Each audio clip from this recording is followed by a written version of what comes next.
मिरजेत धक्कादायक प्रकार. महापालिकेच्या प्रसूतीगृहातील शौचालयात नवजात अर्भक मृतावस्थेत आढळले. मिरज शहरात गुरुवारी एक धक्कादायक घटना उघडकीस आली.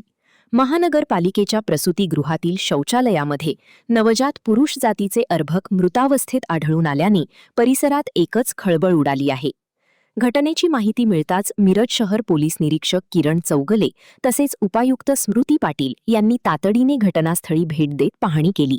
प्राथमिक माहितीनुसार अज्ञात महिलेने हे नवजात अर्भक शौचालयात टाकल्याचा संशय व्यक्त केला जात आहे. गुरुवारी दुपारी 4:30च्या सुमारास ड्रेनेज विभागातील कर्मचाऱ्यांना हा प्रकार निदर्शनास आला. त्यांनी तात्काळ महानगरपालिकेच्या अधिकाऱ्यांना माहिती दिल्यानंतर पोलिसांनी घटनास्थळी धाव घेतली.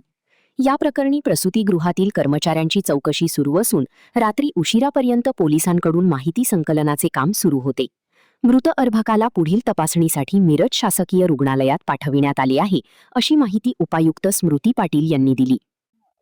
आज आम्हाला साधारण 6:45-7च्या दरम्यान ड्रेनेज तुंबलेलं असल्यामुळे ते काढत असताना एक अर्भक सापडलेलं आहे. ते पुरुष जातीचा अर्भक आहे मेन म्हणजे. आणि ड्रेनेज विभागाच्या लोकांनी इथं सांगितल्यानंतर ते अर्भक बाहेर काढलेलं आहे. ते अर्भक आता PM साठी सिव्हिलला गेलेलं आहे.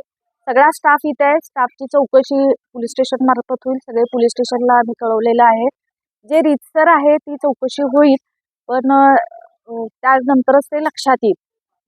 त्यामुळं पुढची इन्व्हेस्टिगेशनच आपल्याला झाल्यानंतरच यावर भाष्य करणं योग्य होईल.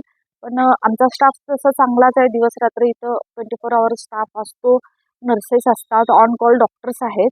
तथापि नेमकं हे काय आणि कसं झालं याबाबतचा खुलासा सद्यस्थितीत तर मला करता येणार नाही. ज्यावेळेला डिटेल माहिती होईल तर त्यावेळेला आम्ही नक्की महापालिकेमार्फत